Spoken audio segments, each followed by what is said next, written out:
약 20여 년 전에 텍사스에 아주 큰 부자가 하는 사람이 있었어요. 그 부자가 세멜 프레스톤이라고 하는 사람인데, 그분이 한 20여 년 전에 뉴욕을 방문할 일이 있었습니다. 그의 나이가 그 당시에 60대 한 중반 그 정도 됐어요. 그러니까 지금하고는 달리 그때로는 그 나이가 좀 노년에 속하는 그런 나이였죠. 그래가지고 그는 뉴욕 마나탄의 최고급 호텔인 엠버서더 호텔 29층에 룸을 정했는데, 그 29층은 그 호텔에서 최고급 VIP 룸이었습니다. 그래, 룸을 정하고 나서 짐을 푼 후에 그 사람은 이제 시내에 나가서 볼일을 좀 보고, 그리고 관광도 좀 하고, 그리고 저녁 무렵에 호텔에 돌아와서 방으로 다시 들어가려고 그러는데, 이게 무슨 일이에요? 엘리베이터가 고장이 났어요. 특급 호텔도 엘리베이터가 고장 날 수 있어요. 근데 그때 들어가야 돼. 그 방을 지금 안 들어가면 안 될 일이 있어요. 서류도 있고 그래서 지금 들어가야 되는데 어떻게? 그래서 이 사람이 방법이 없으니까 계단으로 올라가기 시작했어요. 청년도 힘든 일인데 60 중반의 그런 노년의 양반이 걸어서 29층까지 올라가야 돼. 온몸이 땀으로 젖고 기진맥진한 발걸음으로 룸 앞에 도착했어요. 근데 이게 또 무슨 일이야? 키를 그만 방에다 넣고 나온 거야. 그래서 그 사람이 그 앞에 털썩 주저앉았어요. 절망해. 그때였습니다. 마침 29층에 다른 방 룸 청소를 하는 여자 메이드가 그 앞을 지나가다가 그를 위기에서 구해 주었어요. 그 여자가 문을 열어주면서 말했습니다. 고생이 많으셨습니다. 그러나 열쇠가 없으면 어떤 수고도 헛것입니다. 그렇죠? 그러면서 씩 웃으면서 다시 마지막 결정적인 한 방을 이 신사의 뒤통수에다가 딱 때리고 갔어요. 뭐라고 그랬냐면은, 예수 그리스도가 열쇠인 것을 아십니까? 그 말하고 갔어요. 다른 말도 안 하고 그 말하고 갔어요. 그때 이 프레스톤 씨는 크게 감동을 받고 크리스찬이 되는 결정적인 순간이었다고 그는 나중에 간증했어요. 오늘 여러분들은 우리 인생을 구원해 주실 열쇠로 이 땅에 오신 예수 그리스도께서 드디어 구세주로서 처음 자신을 드러내신 위대한 장면을 보게 될 것입니다. 문제는 그 사실을 보고 끝나는 것이 아니라 주님이 말씀하시는 열쇠를 가져야 한다는 것입니다. 주님의 공생애의 막을 여는 이 귀한 장면을 통해서 여러분들은 반드시 은혜를 받아야 합니다. 오늘의 이 말씀은 많은 설교자들이 즐겨서 전하는 메시지. 그것은 왜 그렇습니까? 그만치 중요하기 때문에. 너무나 단순하고 짧은 얘기지만은 공생의 첫 무대를 혼인잔치집으로 정하신 다음 피로연 자리에서 물을 포도주로 만든 이 놀라운 사건이야말로 해도 질리지 않는 그런 흥미진진한 하나님의 말씀인 거예요. 문제는 듣는 사람이 말씀의 본문은 같아도 그 주는 의미가 들을 때마다 새로운 것이 하나님의 말씀이. 오늘도 가나 잔치, 혼인 잔치에서 벌어진 위대한 역사의 새로운 의미, 새로운 뜻, 새로운 구원의 열쇠가 여러분들의 심령에 부딪혀지기를 주의 이름으로 축원합니다. 잔치집의 특징은 뭡니까? 흥겹다는 거예요. 흥겨움. 기쁘고 즐겁다는 것입니다.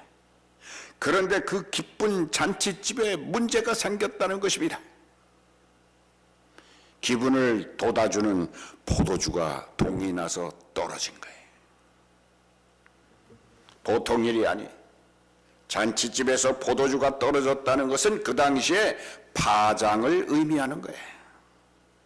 난감한 일. 그런데 여기서 우리는 한 가지 메시지를 발견할 수가 있어요. 그것은 기쁜 곳, 즐거움이 넘치는 곳에도 반드시 문제가 있을 수 있다는 것입니다.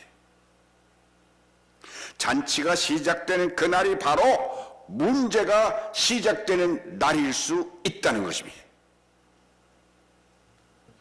기쁨이 시작되었다는 것은 기쁨이라는 착각을 부여잡고 있을 뿐이라고 하는 사실.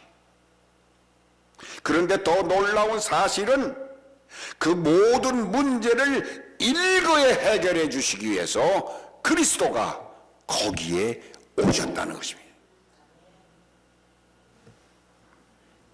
1981년 7월 29일 날 런던 세인트 폴 대성당에서는 세기의 결혼식이 있었어요. 영국의 찰스 황태자와 다이아나 비의 화려한 결혼식. 그날의 결혼식 장면은 TV를 통해서 전 세계에 중계됐어요. 보는 사람들마다 부러워했습니다. 동화 속의 왕자님과 신데렐라의 환상적인 결혼식이었기 때문이었어요. 그러나 그 세기의 잔치는 불과 몇 년 후에 엄청난 슬픔과 절망의 시작이었다는 것을 여러분들은 다 잘 알고 계시잖아요. 그러므로 인간들의 기쁨, 행복은 글자 그대로 우연하게 일어난 사건일 뿐이에요. 진정 사람들이 말하는 해피, 그것은 해픈이에요. 해픈. 잠시 나를 통과하는 사건이며 액시던트이며 그리고 지나가는 바람일 뿐입니다. 그러므로 행복이라는 말을 사용할 때는 곧 닥칠지도 모를 불행을 생각하면서 준비해야 된다는 뜻입니다. 다음으로 잔치는 사람들이 많이 모이는 곳이에요. 그렇죠? 특히 유대 사람들의 이 잔치는 우리가 생각하는 것보다 훨씬 더 요란하고 사람들이 아주 많이 모이는 행사입니다. 오늘 성경에 나온 이 잔치집에도 수많은 사람들이 모였을 거예요. 그런데 그 많은 사람들 사이에 문제가 생겼습니다. 오늘 우리에게 주는 또 하나의 메시지는 사람이 많다고 문제가 해결되는 것이 아니라고 하는 사실입니다. 오히려 사람이 많이 모이는 군중 속에서 문제가 생기는 거예요. 존 F 케네디도 그를 환영하는 엄청난 인파 속에서 암살을 당했어요. 민권운동의 기수였던 마틴 루터 킹 목사도 열광적으로 지지하는 사람들의 모임 속에서 죽었어요. 인도의 라지브 간디 수상도 그를 위한 환영식장에서 폭사를 당하고 말았어요. 이런 일은 셀 수 없이 많습니다. 지지자들의 목소리가 지축을 흔들며 애워쌌지만은 그러나 그 수많은 인파가 그들의 죽음을 해결하지 못했다는 것입니다. 사람의 숫자가 문제를 해결하거나 감소시키거나 불행을 끊어내지 못한다는 것입니다. 오히려 사람의 숫자가 늘어나면 늘어날수록 문제는 더 많아질 수 있어요. 교회도 마찬가지. 사람이 많다고 참된 교회가 되는 것은 아닙니다. 1000명이 나오는 교회라면 1000가지 문제가 있을 수 있어요. 신실해야 할 교회가 사람의 수를 앞세우기 시작하면 그 순간부터 교회는 문제를 만들어내는 문제 공장이 될 수 있습니다. 예수님께서도 능력을 행하시며 천국 복음의 말씀을 전하기 시작하자 사람들이 모여들었어요. 엄청난 인파가 구름처럼 에워쌌습니다. 호산나 다윗의 자손 예수여, 유대인의 왕이야, 소리를 쳤습니다. 그 소리가 무슨 뜻인지도 모르고 질러대는 사람도 아마 많이 있었을 거예요. 그러나 며칠도 못 가 예수를 통해서 은혜를 받았다는 그들의 입에서 저주와 증오를 담은 엉뚱한 말이 쏟아져 나왔다고 성경은 기록하고 있어요. 뭐라고? 예수를 십자가에 못 박아라, 예수를 죽여라. 예수 그리스도야말로 사랑의 실체요 메시아라고 따르고 열광하던 무리들이 제사장들과 유대인들의 사주에 의해서 예수를 가장 흉악한 선동자라고 매도했던 것입니다. 멸망할 수밖에 없는 우매한 백성들의 청란한 모습이 거기서 나타나고 있어요. 잔칫날의 기쁨과 흥겨움으로 해결할 수 없고 사람의 힘, 인간의 숫자로도 풀 수 없는 문제, 그런 문제의 본질적인 해답은 그러나 결국 그리스도 예수가 열쇠라는 것입니다. 예수님만이 풀고 예수님만이 해결하시는 거예요. 보기에는 좋아 보여도, 보기에는 힘이 있어 보여도 결국은 허수아비와 같은 인간사에 종지부를 찍으실 분은 오직 예수 그리스도라고 하는 오늘의 말씀이 여러분들의 심령에 자리 잡게 되기를 그리스도의 이름으로 축원합니다. 이 잔치집에 포도주가 떨어진 것입니다. 그러나 이 난감한 문제를 주님께서 일거에 해결해 주셨다고 하는 것이 오늘래요. 그리고 이 표적은 주님이 제일 처음 시작한 표적이라는 데 의미가 있어요. 3년 반 공생애 동안 일으키실 모든 열쇠를 설명하는 첫 사인이었다는 것입니다. 그러므로 이 표적은 아주 중요한 의미를 지니고 있어요. 그것은 바로 이 표정을 통해서 창조주의 모습을 나타내신 것입니다. 그렇다면 왜 주님은 가나라고 하는 이 작은 마을에서 이 엄청난 일을 보이신 것입니까?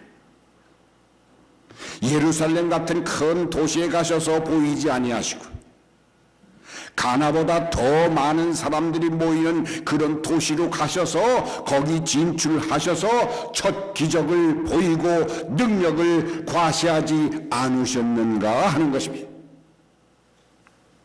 그것은 거기에 그 가나 혼인 잔치, 그 작은 도시에, 그 장소에 주님이 창조주 되심을 알고 믿는 자가 있었기 때문이에요. 사람이 얼마나 모였느냐가 아니라 주님을 주님 되게 하는 사람이 거기에 있었느냐, 그것이 중요하다는 것입니다. 그러니까 사람의 숫자가 아니에요. 여러분들은 실망하실 필요가 없어요. 1000명, 10,000명이나 10명, 20명은 아무 관계가 없습니다. 결국 어떤 사람이 거기에 있었느냐, 그 퀄리티가 포인트라는 것입니다. 그날 그 혼인 잔치집에서 이런 주님의 마음을 알고 순종의 포문을 연 한 사람이 존재했습니다. 이 심지가 중요해. 등불은 심지가 있어야 돼. 심지가 있어야 타오르는 거예요. 불꽃은 심지의 불을 당겨야 하기 때문에 그 심지가 바로 예수님의 어머니 마리아였습니다. 원래 사람들 사이에서 가장 믿기 어려운 존재가 누굽니까? 믿는 도끼에 발등을 찢는 역사가 인간 역사라고 해도 과언이 아니, 가장 가까운 사람이 슬프게 만들어. 여러분들의 가슴을 가장 아프게 하는 존재, 어쩌면 가족일 수 있습니다. 아들과 딸이 그럴 수가 있습니다. 피를 나눈 형제 자매가 가장 시큰둥한 관계일 수도 있어요. 최초의 인간이라고 하는 아담과 하와도 자기들을 만드신 창조주 하나님을 배반했어요. 배신자는 거기서부터 시작된 거예요. 다시 봐야 돼. 옳게 나와 관계를 잘 맺고 있는가를 잘 봐야 돼. 그래서 무슨 말이 있어? 꺼진 불도 다시 보자 그러잖아요. 교회에서도 믿어라 하는 사람을 정말 믿을 수 있다면 성공한 목회자야. 제 목회 경험에서도 가만히 생각해 보면 교회 안에서 평소에 사랑을 가장 많이 받은 자가 제일 먼저 등을 돌려. 그러나 예수님의 어머니 마리아는 달랐습니다. 어머니 마리아는 아들 예수를 주님이라고 부른 사람이 대단한 여자입니다. 어머니 마리아는 주님 앞에서 나는 네 애미다 라고 말하지 않았어요. 그걸 가지고 유세 떨지도 않았습니다. 자신도 예수님 앞에서는 한낱 죄인임을 인정했어요. 그는 포도주가 떨어지자 단번에 이 일을 해결할 사람은 자기 아들 예수라고 믿었습니다. 확신했습니다. 그 시간이야말로 이제 공생애를 시작하면서 새로운 장을 여는 순간에 자기 몸을 빌려서 태어난 아들이 바로 하나님의 아들로 그 모습을 나타내시려고 하는 그 순간인 것을 그는 믿었다는 것입니다. 주님이 아무리 내 옆에 계신다 해도 그 주님의 능력을 신뢰하는 믿음이 내 영혼을 강타하는 성령의 충만함이 있어야 한다는 거예요. 마리아가 하인들에게 명했습니다. 너희에게 무슨 말씀을 하시든지 그대로 하라. 이 말은 마리아가 던진 말이 아닙니다. 마리아의 입을 통해서 하나님이 주시는 말씀이에요.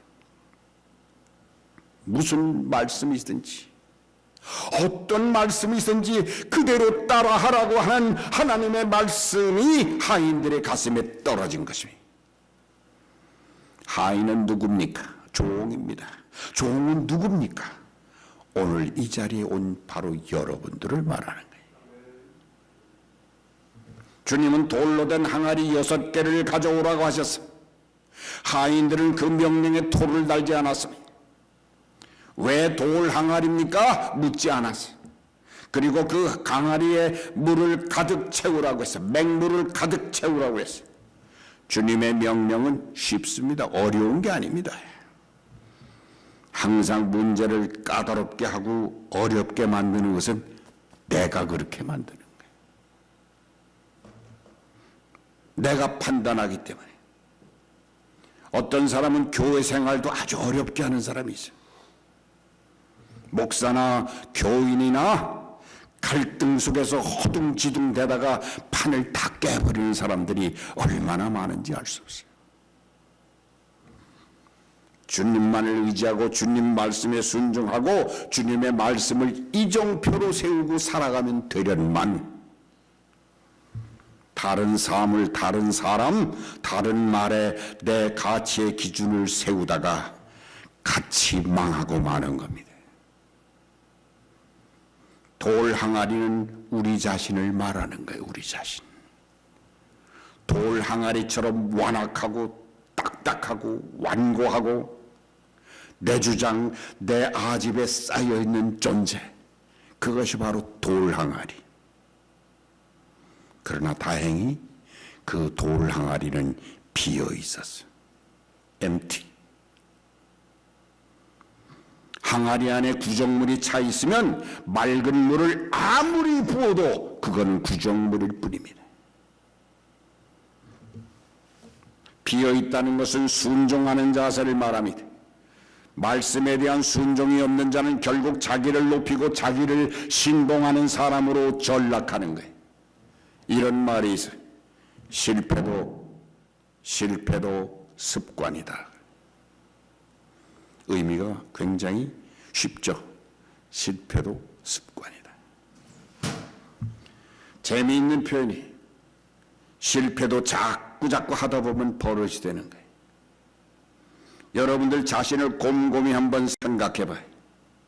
실패 쪽으로 가고 있다면, 지금 내가 그 길로 가고 있다면 끊어야 되는 거예요. 어떤 사람은 매사가 부정적이고 불순종에 길들여진 사람도 있어요. 불순종의 사람은 계속해서 또 다른 문제를 만들어낼 뿐이, 항아리에 자꾸만 다른 것을 채우려고 그래. 하인들은 주님의 명에 따라서 빈 돌 항아리에다가 물을 부었다고 말하고 있어. 물을 아귀에까지 꽉 채웠다고 말하고 있어. 포도주를 만들려면 포도를 넣어야 됩니다. 그런데 그것은 사람들의 상식입니다. 하인들은 누구 하나 이의를 제기하지 않았어요. 그들은 무언가 범상치 않은 예수님의 권위를 인정했습니다. 권위는 모든 관계를 이어주는 기본이. 저 같은 인간도 따지고 보고 알고 보면 정말 보잘것없는 인간이에요. 그러나 하나님께서 사도적인 권위를 부여하셔서 이 자리에서 말씀을 증거하게 하시는 거예요. 자, 여기서부터 놀라운 역사가 시작됩니다. 주님의 명령에 따라 하인들은 물을 채웠어요. 그리고 주님은 하인들에게 말씀하셨습니다. 이 물을 피로연을 주관하는 연회장에게 갖다 주어서 하객들에게 나누어 주도록 하라. 주님은 맹물을 보내셨어요. 맛도 없고 색깔도 없는 맹탕, 도저히 포도주로 볼 수 없는, 포도주로 인정받을 수 없는 맹물을 보냈다는 것입니다. 그래서 보통 사람들이 자기를 누가 우습게 보거나 무시하면 뭐라고 그러지? 나를 물로 보냐? 그래. 그렇습니다. 물로 봐야 되는 것입니다. 몇 년 전에 탤런트 임동진 씨 아시죠? 그 임동진 씨가 성극을 한 편 주인공을 했는데 그 제목이 건너가게 하소서라는 연극이었습니다. 그 연극에서 마지막 대사가 있었어요. 마지막 대사가 나왔어요. 그때 하나님께서 모세에게 말하는 장면, 모세에게 말씀하셨어요. 모세야, 이 세상 모든 백성들이 내게 돌아와서 나의 이름을 부르는 곳에서 내가 또한 그들로 하여금 너의 이름을 기억하게 하리라. 얼마나 영광스러운 말씀이. 하나님의 이름을 기억하는 곳에서 모세의 이름도 기억하게 해주겠다는 것입니다.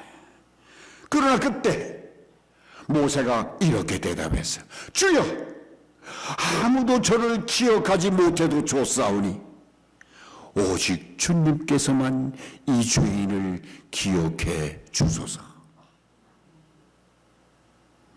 얼마나 감동적인 대사예요.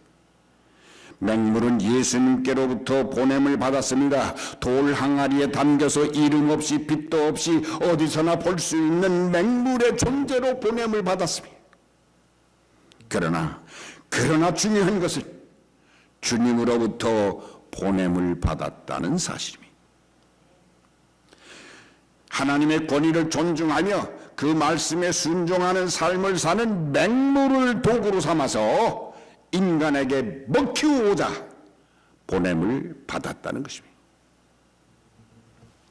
이 사실은 예수님의 모습일 것입니다. 하나님이면서 인간으로 이 땅에 오셔서 모양도 없고 존귀함도 없이 말구유에 태어나 거친 삶을 사시다가 마침내 인간들에 의해서 짓밟히고 찢기시고 그리고 드디어 십자가에 달려 죽으신 그리스도 예수의 모습이 그 안에 있다는 것입니다.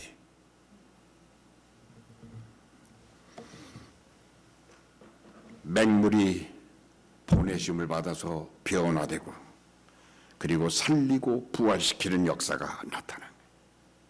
이 맹물의 역사가, 이 진리가 맹물처럼 여기 와 있는 여러분들을 변화시켜서 이 세상으로 보내시는 은혜가 있어지기를 바랍니다. 그리스도는 자신이 이 땅에 오신 모든 공적인 일을, 첫 사인을 바로 가나의 혼인집에서 나타내셨어요. 이제부터 인간들을 변화시키겠다고 하는 하나님의 놀라운 결심과 표적을 보이신 거예요. 우리가 다 맹물이 되어서 맹물이 부딪히는 곳에서 포도주가 되는 역사를 일으킵시다. 비록 숫자는 적었어도 마가의 다락방에서 성령의 역사가 일어난 것처럼 이 교회에 새바람, 새 능력, 새 은혜의 장이 펼쳐질 수 있도록 맹물처럼 말씀에만 순종하고 따르는 귀한 일들이 일어나기를 주의 이름으로 축원합니다. 기도하겠습니다. 하나님 아버지 감사합니다. 우리는 오늘 맹물이 주는 교훈을 얻었습니다. 교훈으로 끝나는 것이 아니라 맹물이 부딪히는 곳에서 포도주의 역사가 일어나는 그 놀라운 기적적인 사건들이 우리 작은 교회를 통해서, 그리고 이 작은 교회를 섬기는 주의 사랑하는 종들을 통해서 일어날 수 있도록 주께서 역사하시고 은혜를 나리워 주시옵소서. 감사하며 예수님의 이름으로 기도드렸사옵나이다. 아멘.